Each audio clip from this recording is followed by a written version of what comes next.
មកស្រីស្រងជ្រោតថ្ងៃណាប្រាប់បងមកស្រីស្រងស្រែបងឯណងចោចោមិនតន់ជ្រោតឡើយជ្រោតស្រីជួយទីជ្រោតស្រីជ្រោតស្រីជួយទីជ្រោតស្រី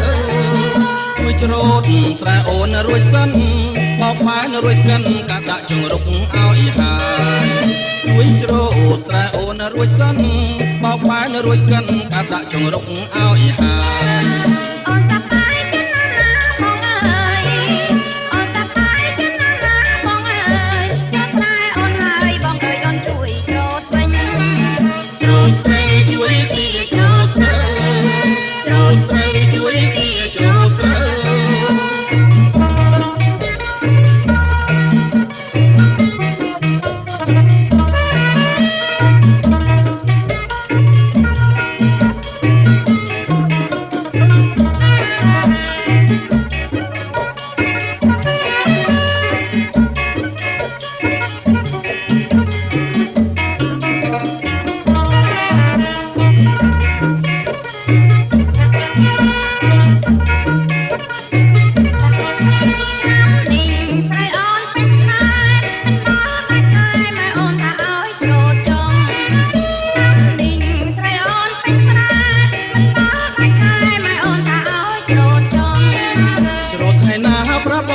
ស្រីស្រង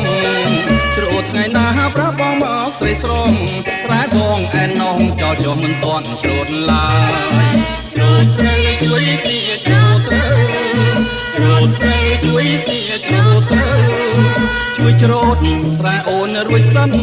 បោកបែនរួចកិនកាដាក់ចង្រុកឲ្យហើយជួយជ្រោតស្រែអូនរួចសិនបោកបែនរួចកិនកាដាក់ចង្រុកឲ្យហើយ